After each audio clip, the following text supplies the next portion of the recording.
ओम शांति। आपकी उम्र लगातार बढ़ती जा रही है, आपके पास कोई अच्छा रिश्ता नहीं है, जो रिश्ता था उससे आपकी बात बिगड़ चुकी है। अब आप और आपके माता पिता की चिंता बढ़ गई है और रात की नींद खराब हो रही है। आप ये सोच रहे हो कि आपकी विवाह होगा भी या नहीं होगा, तो आज से ये सोचना बंद कर दो। आपकी आज से चिंता खत्म हो जाएगी। क्यों? क्योंकि ये वीडियो आपकी जिंदगी को बदलने वाला है। आज मैं इस वीडियो में एक मटकी का उपाय बताऊंगी, और ये उपाय बहुत कम खर्चे वाला, लेकिन जिंदगी को बदल देगा। आपके घर में शहनाई जरूर बजेगी। मिट्टी के मटके को चावल से भर के आपको ऐसे घर में कौन सी जगह रखना है, तो जानते हैं इस वीडियो में। चलिए देखिए, जो आपको मिट्टी की मटके बता रही हूँ ना मैं, वो दो ग्रह को भी दिखाता है, मंगल ग्रह और बुध ग्रह। और जो चावल भरेंगे वो शुक्र ग्रह और चंद्रमा, दोनों को मजबूत करने का उसमें ताकत है। लेकिन इस सब को करेंगे कैसे, और करेंगे तो किस दिन करेंगे, कौन कौन कर सकता है सारा उपाय, तो ये सारा इस वीडियो को विस्तृत लास्ट तक देखो। घर में कौन सी जगह रखना है ये जानना जरूरी है, और कुछ सावधानियां हैं जो वो भी आपको करना जरूरी है। तो वीडियो को शुरू करते हैं। देखो, जब आप कोई उपाय करते हैं तो आपका विश्वास बहुत जरूरी है, और उसके लॉजिक को समझना भी जरूरी है कि हम ये उपाय कर रहे हैं तो कैसे काम करेगा। ठीक है, आपको लेना है एक मिट्टी का मटकी, और किसी भी कुम्हार के पास आपको मिल जाएगा, छोटा सा लेना है एकदम, है ना। और लेना है चावल। चावल तो सभी के घर में होगा, आप खाते भी होंगे, है ना। चावल लेना है, और एक हल्दी की गांठ जो बहुत बड़ा रोल प्ले करेगा, और एक सिक्का, 1 रुपए का या 5 रुपए का, जैसा आपकी इच्छा हो। अब आपने मटकी को लिया, ठीक है, लेकिन अब ये सवाल उठता है कि ये उपाय कौन कर सकता है। इस शादी के लिए जो उपाय करेंगे वो कौन कर सकता है।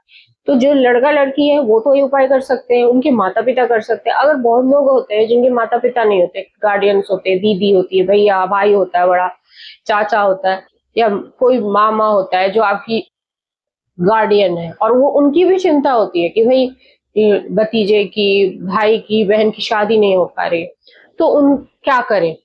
तो उन सब के लिए बहुत ही अच्छा उपाय है। अधिक मास भी चल रहा है, तो आप अधिक मास का उपयोग करें, क्योंकि भगवान विष्णु का दिन चल रहा है। तो जो भी आप उपाय करोगे, हाई वाइब्रेशन जोन में होगा भी आप, तो वो जल्दी पहुंचेगा, उपाय जल्दी सिद्ध होगा, और विश्वास होना जरूरी है। अब आपको ये उपाय समझ लिया कि कौन कौन कर सकता है, किस दिन करना है, ये भी इंपॉर्टेंट है। देखिए, ये उपाय शुक्रवार को करना है। आज भी आप आज से भी शुरू कर सकते हैं, नहीं तो आने वाले सोमवार को भी आप ये उपाय कर सकते हैं। विधि सेम होगी, पर जो देवी देवता वो चेंज हो जाते हैं। आज जो करोगे उसमें महालक्ष्मी की उपाय होगी पूजा, सोमवार को करोगे शिव परमात्मा का मंत्र यूज होगा। क्यों? क्योंकि देखिए, हर दिन एक देवी देवता की वाइब्रेशंस होती है, हाई वाइब्रेशंस होती है। सभी देवी देवता, आप किसी देवी दिन अगर उनका नाम लेते हो तो वो पहुंचती है, पर फ्रीक्वेंसी जो लेवल होती है ना, जो विचारों की जो फ्रीक्वेंसी होती है, धीरे असर करती है। एक हाई वाइब्रेशन है। आज गणेश जी का दिन है, हम गणेश जी का आह्वान करते हैं, लेकिन किसी एक को आप मानते हो तो उनका भी आप नाम ले सकते हो। वो भी आपका जो विश्वास है ना, वो ज्यादा मैटर करता है। ठीक है, अब आपको शुक्रवार को उपाय करें, महालक्ष्मी का आपको मंत्र बोलना है। लेकिन सबसे पहले आप मटकी को शुद्ध कर लीजिए पवित्र जल से, और महालक्ष्मी का ध्यान करिए। 5 मिनट 10 मिनट आप ओम महालक्ष्मी नमः का जाप करिए 21 बार। ज्यादा से ज्यादा हो सके तो एक माला जरूर करिएगा। ठीक है, और एक माला करने के बाद आप इस चावल को, एक पूरी छोटी सी मटकी है, उसमें आधा किलो या 250 ग्राम चावल आएंगे, तो उसको धीरे धीरे आपको मटकी में डालना है, और अपने लड़का या लड़की की शादी की कामना करना है कि हाँ, उसकी शादी जल्द से जल्द हो जाए। इसी इच्छा को आपको सोचना है। भर दिया अपने चावल को इस इच्छा से, महालक्ष्मी मेरे बेटे की शादी जल्द से जल्द हो जाए, ये कहते हुए आप चावल भर दीजिए। भरने के बाद ऊपर से एक सिक्का रख दीजिए इस पे, चावल के ऊपर, और उसके बाद हल्दी की गांठ, जो भगवान विष्णु को दर्शाता है। अधिक मास में बहुत ही अच्छा उपयोग है, और बहुत आजमाया हुआ है। ठीक है, और अब इसके ऊपर लाल कपड़ा ढककर कलावे से लपेट दीजिए। कलश तैयार है आपका।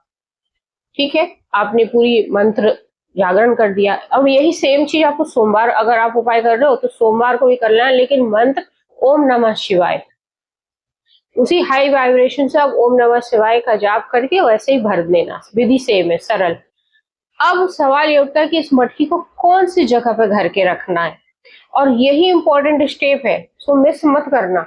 ठीक है, अब इसको रखने के लिए देखिए, कोई भी चीज हमारे घर में अट्रैक्ट करता है वेस्ट वेस्ट डायरेक्शन होता है, पश्चिम दिशा। अब पश्चिम दिशा में भी ऐसे कौन सी जगह पर रखना है, तो पश्चिम दिशा में नॉर्थ वेस्ट, ठीक है, पश्चिम, उत्तर पश्चिम वाली कोने में आप उस कलश की स्थापना कर दीजिए, ये बोलते हुए कि जो भी मेरे बेटे या बेटी की शादी में रुकावटें हैं, जो भी मेरी शादी में रुकावटें, सब खत्म हो जाए और शादी जल्द से जल्द हो जाए। रख दीजिए। पर देखिए सावधानी भी है, कोई भी उपाय की सावधानी भी होती है। तो अब इसकी सावधानी क्या है, एक तो इस कलश की जो आप स्थापना कर रहे हैं, किसी से ढिढोरा मत पीटिए, किसी से कुछ मत कहिए कि भाई ये किया वो किया, मेरे बेटे के लिए किया, या मैंने अपनी शादी के लिए ये किया वो किया, कुछ मत करिए। ठीक है, और दूसरा, इसको आप ढक कर रखिए, किसी को पता नहीं चले घर में यहाँ पे कलश स्थापना हुई है। ढकना भी जरूरी है, किसी की नजर पड़ती है फिर वो 10 तरह की बातें सोचेगा, पता नहीं कौन सा जादू टोना कर रखा है, कौन सा अंधविश्वास कर रखा है, तो वाइब्रेशंस इफेक्ट करती है। और जब आप ढक के रखोगे, अब इस कलश की जो जादू रहस्य है कि भाई ये करेगा क्या, तो सारी ग्रहों को शांत करेगा, जो जो मैंने बताया, मंगल बुध सब आपकी विवाह के कारक है, गुरु आपका शुक्र चंद्रमा सब कुछ सही करेगा। ठीक है, और तुरंत योग बनाएगा शादी का। और दूसरा, आपकी जो घर की जो वास्तु उसको सही कर देगा, उसकी एनर्जी को सही कर देगा, पॉजिटिविटी लाएगा। ठीक है, और आपके घर में जो कोई रिश्ता आएगा, तो आकर्षण का नियम, शुक्रवार को आप खुद भी आकर्षित होगे, आपका घर आकर्षित होगा, तो कोई भी रिश्ता खाली हाथ तो लौट ही नहीं सकता, रिश्ता तो पक्का होगा ही होगा। और यही विश्वास आपको भी रखना है कि रिश्ता मेरा पक्का होगा इस उपाय को करके। और आप देखोगे जल्द से जल्द अधिक मास खत्म होते जो रिश्ता आएगा आपके पास, आप पक्का होगा। अब ये सवाल उठता है कि आपके ये उपाय कितने बार करना है, एक ही बार करना है ये उपाय, चाहे आज कर लो, अगले शुक्रवार को कर लो, सोमवार को कर लो, पर सच्चे विश्वास बहुत जरूरी है, विश्वास के साथ करिए, फिर भूल जाइए। और भगवान विष्णु और लक्ष्मी की आराधना पूरे मास जितना हो सके, अच्छे अच्छे पुस्तक पढ़िए, भागवत गीता पढ़िए, जो भी आपको सही लगता है, जो भी ग्रंथ, हनुमान चालीसा पढ़िए, बहुत पढ़िए, उसी एनर्जी से, पॉजिटिव एनर्जी से भर जाइए, है ना। महालक्ष्मी का स्त्रोत पढ़िए और हाई वाइब्रेशन जोन में रहिए, पूजा पाठ करिए, पर किसी से ज्यादा बोलिए मत, अपनी भी एनर्जी सेव करनी है, अपनी भी ऑरा पॉजिटिव करनी है। आपकी शादी होगी और डेफिनेटली होगी। और ये जो वीडियो है देखने के बाद ऐसे चुपचाप मत रह दो, लाइक का बटन जरूर दबाना और शेयर करना, ज्यादा से ज्यादा कमेंट भी करना, और जो नए हो सब्सक्राइब करना मत भूलना है ना, सब्सक्राइब भी करिएगा। और कमेंट में हर हर महादेव से अच्छा कोई भी पॉजिटिविटी नहीं है। अगर महालक्ष्मी का कर रहे हैं तो महालक्ष्मी नमः, सोमवार का कर रहे हैं कोई उपाय तो ओम नमः शिवाय, हर हर महादेव। इसी पॉजिटिव एनर्जी के साथ आपका रिश्ता पक्का होगा। इस मटकी को सही जगह पे रखना, सावधानियों को याद रखना, यही मेरी शुभ भावना है। जय हिंद, जय भारत।